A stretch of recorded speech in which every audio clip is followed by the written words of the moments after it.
Hi guys, welcome to Juicer Music Reviews. I'm Christian, and this is Sam. And today we're going to be reviewing Darwin Deez's new album, Songs for Imaginative People. Sam? Yeah, look, Songs for Imaginative People is the sophomore LP from Darwin Smith's musical project, Darwin Deez.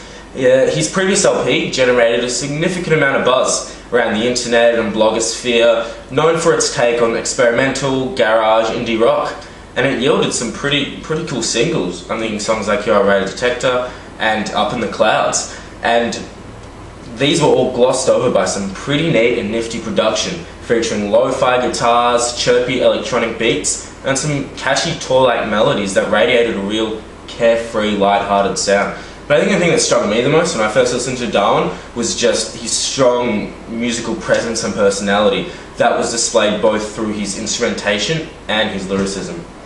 However, in his latest effort, Songs for Imaginative People, we see that Darwin Deez has opted for a more complex and cacophonous sound. You see his influences ranging from some 80s synth pop as well as some more modern indie rock. Whilst it is hard to put a genre onto Darwin Deez, or even a sound, as he has such a unique and original sound, there are lots of similarities in this album to bands such as maybe some more recent Strokes, and even to a lesser extent some Two Door Cinema Club. Yeah. Instrumentation-wise, the thing that hits you the most first is just the diverse range of Darwin's instrumentation. It's so eclectic. I mean, I can think of the first song, Human. It's got you're hit by this wall of just percussion, and it's almost discordant. It's really hard to hear actually what's going on, and you almost feel as if he's trying to take upon way too many musical influences and trying to sort of do too much with not a lot, really. But however, I must say he still displays a real knack and musical virtuosity and skill, really, in some of, especially his guitar licks. I can think of a song like All on the Wrist. He has some really catchy hooks in that, especially in the chorus, and it's something I could see Albert Hammond doing off the Strokes from an album like Angles, one of their more recent ones. Exactly. But all in all, it feels as if he's unsure of himself both musically and through his lyricism.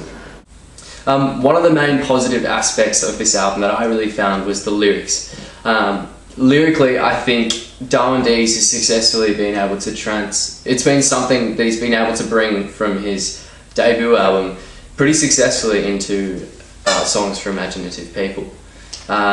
He has lyrics that touch on themes of existentialism, especially in the song Human, the opening track, and also just generally breaking free of social norms, which is again on the track Human, and also on the track Free, which the track Free was the first single to drop from the album, and also has a really interesting video clip which also touches on this theme of breaking free of social norm and trying to be something more and break out of the norm. And it's sort of like this sort of Groundhog Day situation with Darwin trying to break out of this sort of grocery store of which the scene just keeps repeating and he just can't get out of, and he's trying to escape.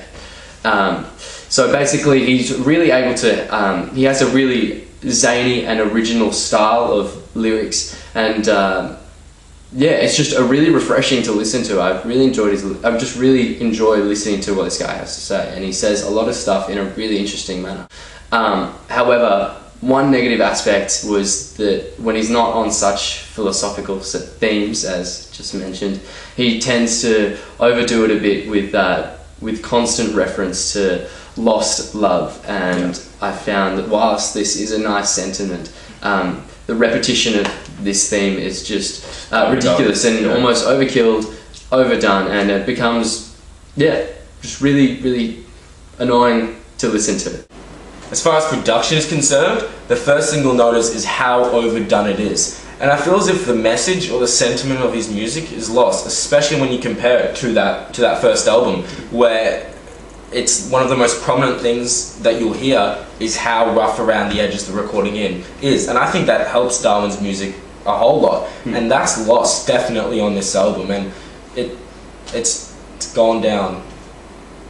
It's gone down. It's taken a step down as far as the production is concerned, and from that perspective, it's a disappointment. A lot of these songs lack a lot of strong structural direction, and I don't think that it's necessarily that the hooks and the songwriting is weak. I think that it's more that some of these really great ideas that Darwin is able to come up with, and he is able to come up with some fantastic ideas on the album, is that they're really shrouded out by some really mediocre verses or choruses. A song that comes to mind is Good to Lose, a song that starts off with this really sort of punchy chorus and goes into a really fantastic bridge, and then by the time, starts off with a really fantastic verse and great bridge, and when it goes to the chorus, it just becomes a real letdown where the guitar and vocals are really out of sync, and it's a real drab to listen to. It's really difficult, and the song just sort of finishes going nowhere. It just fades out into oblivion, really. It really does. And it's, I think that is really almost the recurring theme of this album, is a lot of these songs just lack a lot of structural direction, which I think it really did need. Just whenever you're ready. It's you. Oh, really? Having said that, however, I must say that there were a few songs I enjoyed, especially the last two tracks, namely Chelsea's Hotel. That was a real nice, slow dance, progressive song. Had a nice little charm to it too, I must say. Darwin lamenting about a love lost, but as you alluded to before, this was in a much more sincere way, and you really bought into it. So, yeah, I mean, I think the staple for this album definitely is what could have been. We see Darwin display all his potential through everything he does, but it feels like he just didn't really fulfill it, to be perfectly honest, and in that sense it was a bit of a letdown. Yeah, look, I guess all in all it was a pretty disappointing effort from my perspective. I felt as if he really undersold himself, Darwin. So look, for this one, I'm going to give it a 5.5 out of 10. I'm feeling like that, yeah. Yeah, same for me. I found that Darwin Deez on this record really felt like a fish out of water. Very underwhelming. I'm with you, Sam. I'm feeling maybe a 5.6, 5.7, but this is just our opinion, and we really want to know what you think. If there is if there is anybody watching, someone out there, comments, please subscribe, listen, chill, and check out our website juicermusic.com. We have reviews, we have new music stuff, we have cake, and we don't have cake, but but thanks for watching, guys, and we'll see you soon. Peace.